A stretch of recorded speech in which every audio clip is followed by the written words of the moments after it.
You don't need a perfect system, just a steady spark.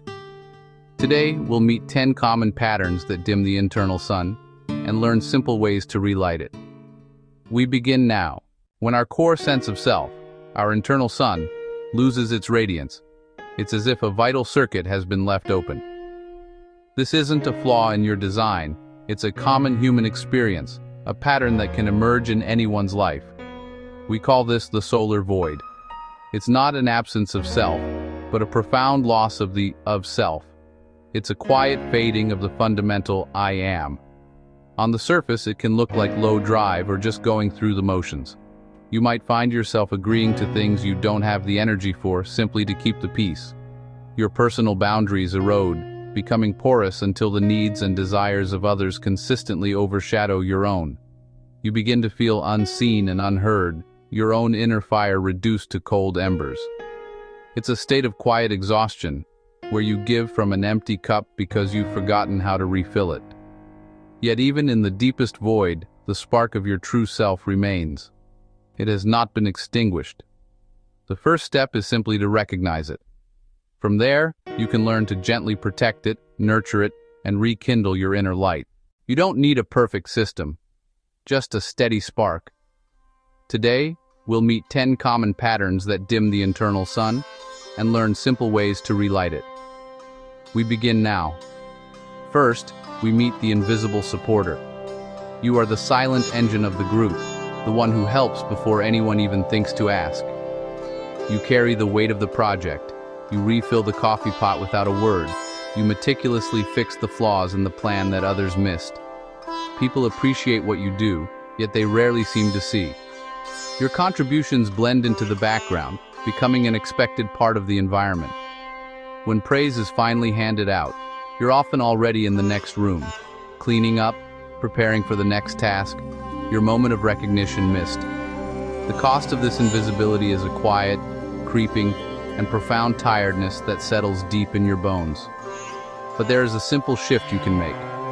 Consciously name one task you'll support, and then, crucially, name one task you'll lead. Tell someone out loud, claiming your role. These small, clear declarations of intent turn your invisible effort into visible, acknowledged presence, allowing your light to be seen.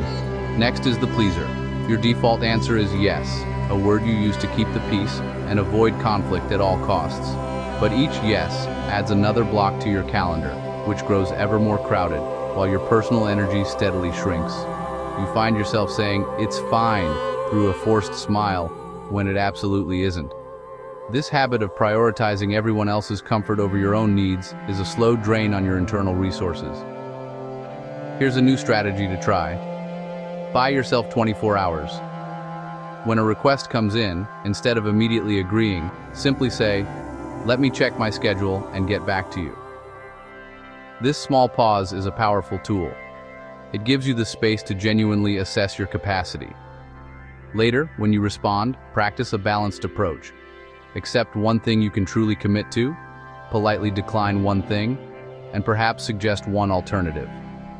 True respect for others must always include a deep and unwavering respect for your own time and energy. Now let's look at the procrastinator. You are always waiting for the perfect moment to begin. The flawlessly tidy desk, the long, uninterrupted stretch of free time, that elusive surge of inspiration. But that perfect window rarely, if ever, arrives. The waiting itself becomes the task, and the pressure builds. The solution is to start impossibly tiny. Give yourself just 2 minutes, set a timer. Use that time only to open the file, give it a name, and write one messy, imperfect line. That's it. The goal isn't to finish, it's simply to begin. You'll find that momentum is a far more reliable force than motivation. When the 2-minute timer ends, you have full permission to stop. But you might be surprised to find that most days, you won't want to. The inertia has been broken, and you are already in motion. Here we have the overthinker. You are an expert at analysis, but it comes at a cost. You spin through endless options, scenarios, and what-ifs until the opportunity to act has passed you by. The fear of making the wrong choice leads to no choice at all. What if instead you aimed for a good enough choice made on a timer? Try this simple exercise. Limit yourself to 3 options.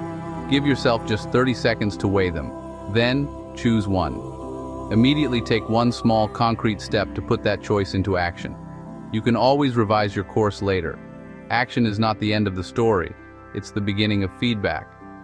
Clarity grows from movement and experience, not from sitting still trying to create perfect, risk-free plans in your mind.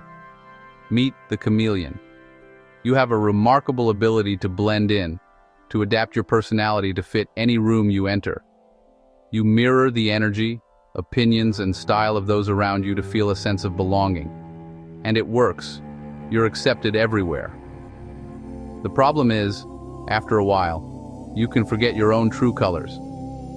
The constant shifting can leave you feeling disconnected from your authentic self. To counter this, practice using a one-line anchor.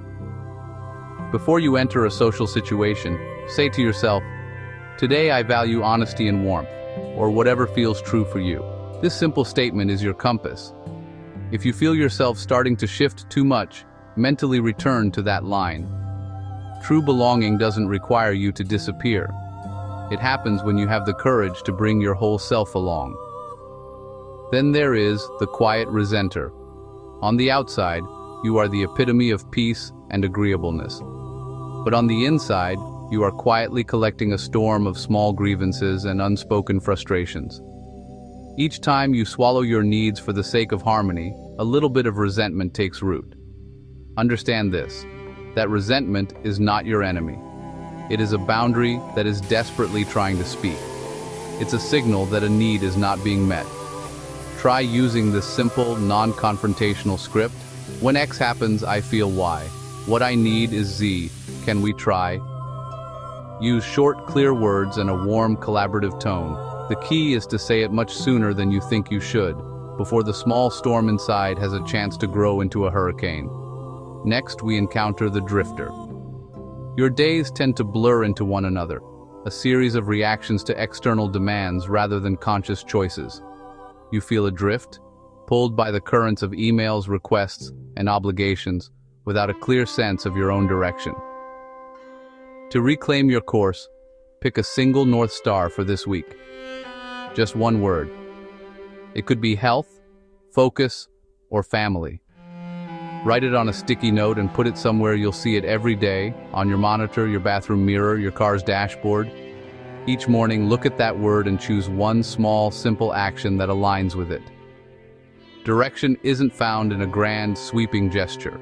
It returns one small, intentional aim at a time, grounding you in the present and guiding you toward what truly matters. Here we find the burned-out giver. You pour your energy into others, finding meaning and purpose in helping. But you've been pouring from a cup that is now empty. The very act that once gave you life now only brings exhaustion.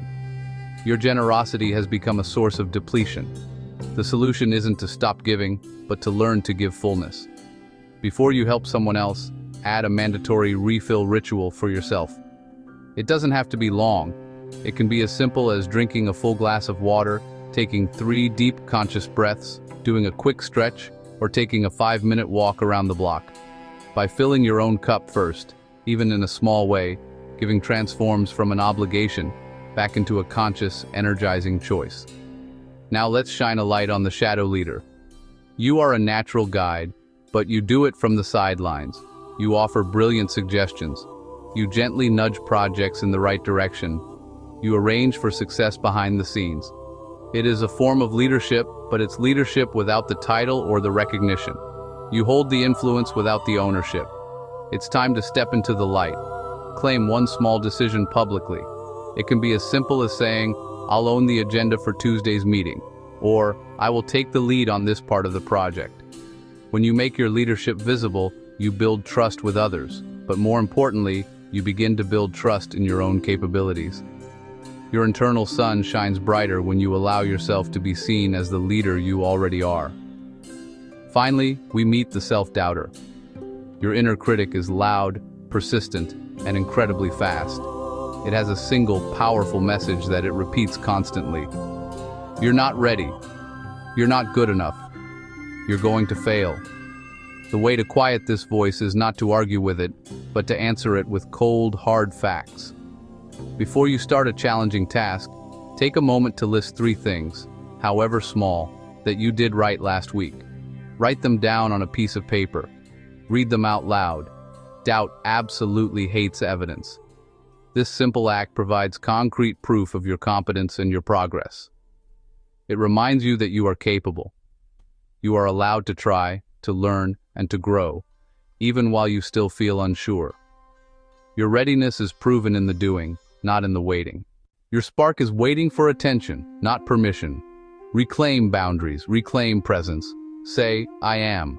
A calm sun at your core. Warmth, energy, magnetism. Begin today. Make it small. Make it golden.